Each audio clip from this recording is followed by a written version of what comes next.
Hi welcome to my YouTube channel and happy Krishna Jayanthi எல்லாருக்கும். Yes, இன்னைக்கு கிருஷ்ண ஜெயந்தி. ஆனால் இந்த வீடியோவை நான் எப்போ போட போறேன்னு எனக்கு தெரியல. பட் இன்னைக்கு கிருஷ்ண ஜெயந்தி. எனக்கு ஒரு இயர்ல ரொம்ப பிடிச்ச ஒரு ஃபங்க்ஷன்னா கிருஷ்ண ஜெயந்தி தான். எனக்கு ரொம்ப பிடிச்ச ஒரு கடவுள் வந்து கிருஷ்ணர். ஆனால் எங்கள் வீட்டில் வந்து எப்படி செலிப்ரேட் பண்ணுவாங்கன்னா, தீபாவளி பொங்கல் செலிப்ரேட் பண்றாங்கன்னா அதை தாண்டி விநாயகர் சதுர்த்தி செலிப்ரேட் பண்ணுவாங்க. அதுக்கப்புறம் இந்த கன்னிக்கு சாமி கும்பிடுறது அந்த மாதிரி தான் செலிப்ரேட் பண்ணுவாங்க. கிருஷ்ண ஜெயந்தி வந்து எங்க வீட்டுல நான் ரொம்ப சின்ன வயசுல இருந்தே செலிப்ரேட் பண்ணுவாங்க. அப்படி கிடையாது. ஏன்னா நான் ஒரு வயசு வந்ததுக்கு அப்புறம் தான் எனக்கு கிருஷ்ணரை ரொம்ப பிடிச்சி போய் இல்ல கிருஷ்ண ஜெயந்தி செலிப்ரேட் பண்ணணும், எனக்கு கிருஷ்ணர் சிலை வேணும் அப்படி சொல்லிதான் எங்க வீட்டுல செலிப்ரேட் பண்ண ஆரம்பிச்சாங்க எனக்காக அப்படின்னு சொல்லிட்டு. ஸோ இவ்வளவு நாளா எங்க வீட்டுல அப்படின்னு கிருஷ்ண ஜெயந்தி செலிப்ரேட் பண்ணிட்டு இருந்தேன். இப்போ எனக்கு கல்யாணம் ஆயிடுச்சு. எனக்கு கல்யாணம் ஆயிட்டு ஃபர்ஸ்ட் வர ஃபங்க்ஷனே இந்த கிருஷ்ண ஜெயந்தி தான். நானும் அவரும் சேர்ந்து செலிப்ரேட் பண்ற ஃபங்க்ஷன் எனக்கு செம்ம ஜாலி. அது வந்து ஃபர்ஸ்ட் ஃபங்க்ஷனே கிருஷ்ண ஜெயந்தி ஆயிடுச்சு. இந்த வீட்டுல வந்து நான் முதல்ல சாமி கும்பிடுறது ஒரு ஃபங்க்ஷனா இருக்கிறது வந்து கிருஷ்ண ஜெயந்தி. அதுல எனக்கு செம்ம ஹாப்பி. ஸோ அதை வந்து இன்னைக்கு கிருஷ்ண ஜெயந்தி அப்போ என்னெல்லாம் பண்றேன் அப்படின்றத உங்களுக்கு எல்லாம் காட்டலாம், ஒரு விளாக் மாதிரி எடுக்கலான்றதுதான் பிளான். ஸோ எனக்கு ஏகப்பட்ட வேலை இருக்கு. வீடை கிளீன் பண்ணணும், சமைக்கணும், அப்புறம் கிருஷ்ண ஜெயந்திக்கு அந்த வேலையெல்லாம் கொஞ்சம் பார்க்கணும். அதனால வேலை இருக்கு. இப்போ நம்ம இதெல்லாம் விளாக் வேற எடுக்கணும். நான் வந்து இதுதான் புதுசு எனக்கு. நான் எப்படி எடுக்க போறேன், எப்படி ஒரு டைம் ஆகும் எல்லாத்துக்கும். ஸோ காலையிலே கொஞ்சம் சீக்கிரமா எந்திரிச்சிடணும். ஏன்னா விளாக்லாம் எடுக்கணும்ல, கொஞ்சம் காலையில சீக்கிரமா எந்திரிச்சு வேலைய ஆரம்பிச்சு இன்னைக்கு சூப்பரா பண்றோம், காலையில சீக்கிரமா எந்திக்கிறோம் அப்படின்னு சொல்லி 6 மணிக்கு அலாரம் எல்லாம் வச்சுட்டு நேற்று நைட்டு படுத்தேன். ஆனா நான் எத்தனை மணிக்கு எந்திரிச்சேன்னா ஒரு 9 மணி இருக்கும். 9 மணிக்கு ஒரு பொம்பளை பிள்ளை எந்திரிச்சா வீடு விளங்குமா? ஸோ ஃபர்ஸ்ட் நான் போய் சாப்பிடுறேன் பிரேக்ஃபாஸ்ட். அதுக்கப்புறம் இன்னைக்கு நான் என்னெல்லாம் பண்றேன் அப்படிங்கறத வந்து குட்டி குட்டியா அவங்க கூட ஷேர் பண்றேன். பிரேக்ஃபாஸ்ட் சாப்பிட்டாச்சு. பிரேக்ஃபாஸ்ட் சாப்பிட்டு முடிக்கவுமே எனக்கு லஞ்ச் ப்ரிப்பேர் பண்ற டைம் வந்துச்சு. ஸோ லஞ்சையும் ப்ரிப்பேர் பண்ணி சாப்பிட்டு முடிச்சாச்சு. மணி ஒரு 3 தாண்டுது. வேலை நிறைய இருக்கு, இனிமே தான் ஸ்டார்ட் பண்ணணும் பாக்குறதுக்கு. ஆனா எனக்கு வயிறு ஃபுல்லா சாப்பிட்டனால போய் திருப்பி படுத்தா நான் நல்லா தூங்கிடுவேன். அந்த அளவுக்கு எனக்கு தூக்கம் வருது. ஆனா நம்ம தூங்க முடியாது. கொண்டைய போட்டுட்டு வேலையை ஸ்டார்ட் பண்ணுவோம். Okay.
A few minutes later.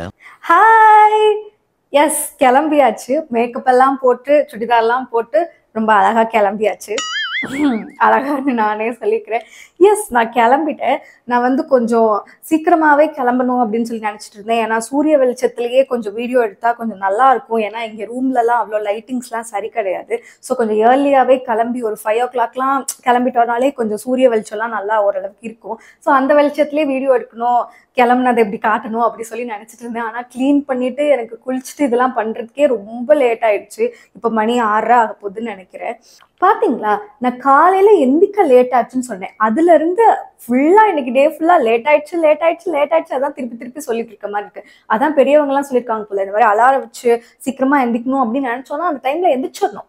சொன்னா யாரு கேக்குறா, யாருக்கு புரியுது? வேற யாரு? நான் தான். நெக்ஸ்ட் என்ன வேலை பார்க்க போறோம்னா, கிருஷ்ணர் பாதம் போடணும்.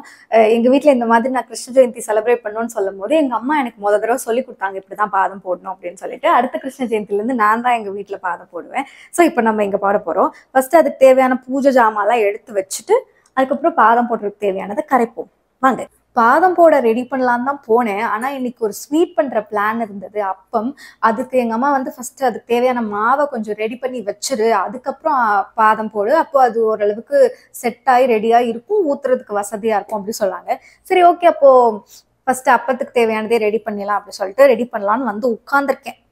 ஆக்சுவலாக ஃபஸ்ட் டைம் நான் அப்பம் பண்ண போகிறேன். ஆனால் உங்களுக்கு ரெசிபி சொல்கிறதுக்கு ரெடி ஆகிறேன். இது இவ்வளோ எடுக்கணும், அது எவ்வளோ எடுக்கணும், எனக்கே தெரியாது இது எப்படி வரப்போகுதுன்னு சொல்லிட்டு.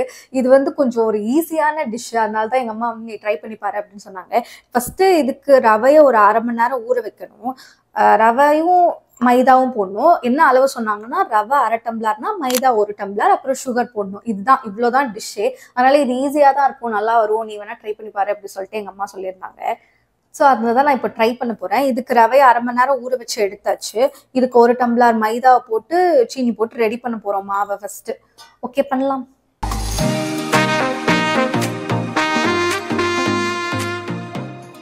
இது கொஞ்ச நேரம் ஊறட்டும். நம்ம பாதத்துக்கு தேவையானதை ரெடி பண்ணிட்டு பாதம் போட ஸ்டார்ட் பண்ணலாம். பாதம் போடுறதுக்கு வந்து கொஞ்சம் அரிசி மாவு போட்டு அப்புறம் கொஞ்சோண்டு மஞ்சத்தூள் அதில் போட்டு மிக்ஸ் பண்ணிட்டு பாதம் போட ஆரம்பிக்கலாம்.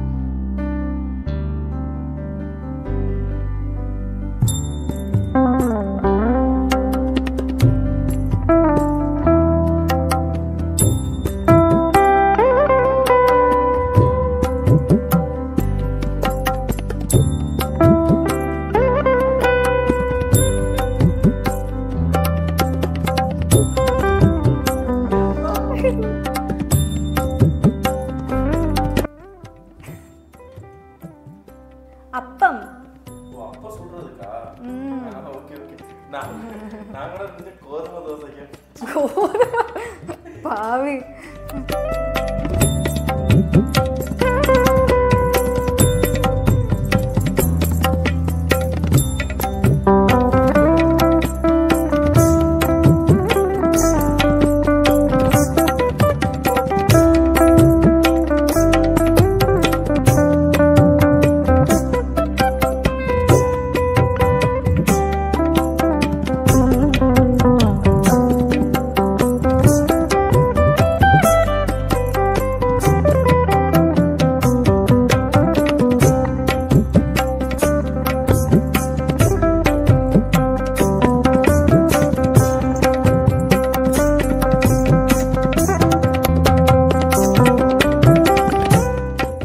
வீட்டு கிருஷ்ண ஜெயந்தி இப்படி தாங்க போச்சு. என்னோட ப்ரேயர்ஸ், உங்களோட ப்ரேயர்ஸ் எல்லாமே சீக்கிரமாக நடக்கணும்னு நானும் விஷ் பண்ணிக்கிறேன். தேங்க்யூ ஸோ மச் இவ்வளோ தூரம் இந்த வீடியோவை பார்த்ததுக்கு. It means a lot to me. இதே மாதிரி வேற ஒரு நல்ல வீடியோவில் உங்களை வந்து பார்க்குறேன். பாய்.